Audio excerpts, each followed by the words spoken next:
Okay guys, so you're wondering why cheat meals destroy ketosis. If that's what you're looking for, stay tuned. Okay guys, so the biggest question here is what's going on with cheat meals? We know they can be present in many different types of diets. Why are they a bad idea in a keto diet? Right, this is the main idea of how you can effectively do a keto diet. You can have 6 weeks on keto and stop for either 2 to 3 days, even up to a week, and then go back on keto for 6 weeks. Now, that would have actually more of a positive effect. And why is that? Because then it resets your whole system and you go back, and it gives you that massive time to enjoy yourself, purge all those cravings and everything out of your system, and then you're okay to move on. So that's the main idea. Now, what's the problem with a cheat meal? It's a one single thing, but that's going to hit, and then it's ruined your ketosis and a lot of work you've done. Why is that? Okay guys, so let's have a look at number one. So here we go. Cheat meals can refill glycogen stores. So this is a biggie now. So high carb meals replenish stored glucose, glycogen, which may temporarily reduce fat burning and ketone production. So on keto, you have low carbs, so low glycogen stores in your liver and your muscles. So body burns fat for fuel, high ketones equal fat burning mode. After a cheat meal, high carbs, glycogen stores refilled. So what's the problem here? You've got a lot of glycogen, so the body shifts to using glucose as its main energy. You've got lower ketones equals fat burning has paused. Okay guys, so this is the simple idea. You think, oh, just one cheat meal, it's not going to be that bad. No, forget that. Do it like I said, have a big pause to refresh your body, rejuvenate, make loads of new cells, and then get back onto keto where it extends your cell life. And that is more beneficial for you. But if you have one cheat, the problem is, as it says, it gives your glycogen stores back in again. And so that then sends you back to glucose. You've got glucose in your blood, and you've got to purge the glucose from your blood. And then after that, you've got to go burn through your glycogen again. And then when you burn through that, you've got to then start fat again and adaptation and all the whole process. And that is a big problem. It takes usually 3 days for a normal pathway. Sometimes you can get in there a day and a half really quickly, but you have to look at certain things. You can look at my videos for one of those fast entries into ketosis. Now, okay guys, so that's one of the main parts there. Key takeaway: high carb cheat meals refill glycogen stores, which can temporarily lower ketones and slow or stop fat burning. So that's one massive idea. Glycogen's refilled. There's no way to sort it out. You have to go back through the metabolic pathway. Okay guys, here number two. So insulin spikes may shut down ketosis. So large carb intakes can sharply raise insulin, signaling the body to prioritize glucose over fat for energy. Okay, so on keto, low carbs, you've got low carb intake here. You've got obviously going to your pancreas, understanding that you have low carbs, so you don't release a lot of insulin. The pancreas releases low insulin, steady blood sugar. Body uses fat and ketones for energy. Ketosis continues, fat burning on. Now that's how it should be doing it. But after a cheat meal, you have high carb intake, pancreas releases high insulin, blood sugar spikes. Yes, the insulin's gone up. Body prioritizes glucose and stores fat. Ketosis stops or drops fat burning off. Okay guys, so very simple and straightforward. Yes, it matters a lot. Why? High insulin blocks fat release, ketone production drops, so they're the best ones you need for your brain and parts of your heart and so on. Fat burning mode shuts down, progress stalls or reverses. So yes, this is the big idea guys. It's a whole big metabolic pathway.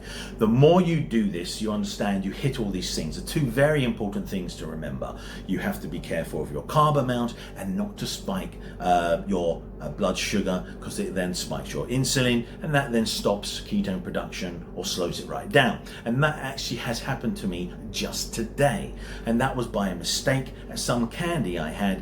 Why? I was doing a review on it, and you can look at that review, and it stopped my ketones for about an hour or two, because I went for a long 1 hour and 20-minute walk, and then they came back, and it came back hard into 4 millimoles, which is very high. So it didn't destroy ketosis, this one. All it did is move me out or slow down ketone production, but because it didn't have time to make glycogen or anything, it shot back in again. Okay guys, so number 3, cravings often return stronger. So here we go, sugar and processed carbs may reactivate cravings, hunger spikes and reward pathways, making keto harder to stick to afterwards.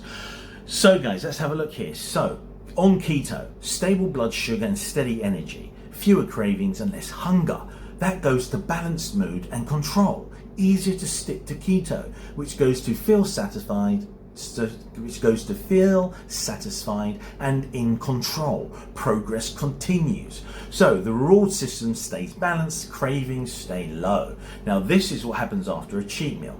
After cheat meal, high carb. So high sugar carbs spike dopamine. So that's a neurotransmitter, also called dihydroxyphenethylamine, and that is going to tell you something is great and you love it. So feels good temporarily.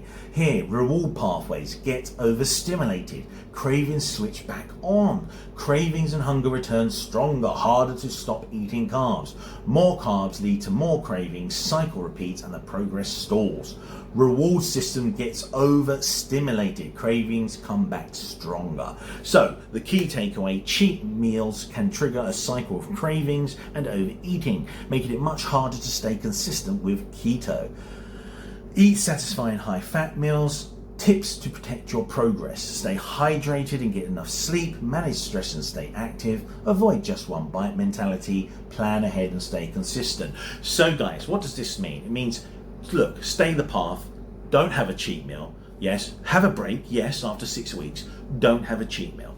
Why? Simple this, you will get more and more. So I've seen it many times, and it's happened to me as well. I stopped and I had a meal, or I said something and I went, oh, that was lovely, but then I got this rush of urge to eat more, and I was like, wow, it's so delicious, and I ate more, and I was out of ketosis. I had to wait 3 days to get back in, and I was like, wow, never again. So I hardly have ever done that again since, the time started in 28 years. Now, okay guys, so that's the main idea there for cravings. Number 4. So number 4, water retention and scale weight jump up. So each gram of glycogen stored in your muscle and liver holds about 3 to 4 grams of water. So cheat meals that are high in carbs quickly replenish glycogen, bringing water along with it. So here we go, on keto low carbs, low glycogen equals less water stored. So lower glycogen stores, less associated water, less water weight, less scale reading, less bloating. So that's on the normal keto diet. Over here, after a cheat meal, high carb, high glycogen equals more water stored, higher glycogen stores, more associated water, 3 to 4 times the amount of the glycogen, more water weight, higher scale reading, more bloating. So what happens after a cheat meal? Very simple, guys. High carb meal, glycogen stores and liver and muscles are refilled, water goes in and clings on and you drink more water, scale weight jumps up quickly, you may feel puffy and bloated. Now, the good to know, this is usually for water weight, not fat. It can drop again in a few days as your body uses glycogen and releases extra water. Don't panic, stay consistent. So, what does that mean? It's simple. I've mentioned on many of my videos, glycogen has water bound to it. So, when you break that long polysaccharide glycogen down, it breaks and all the water drops. That's why you lose loads of water weight in the first week of keto, and that's one of the reasons. Now, that's what you need to do.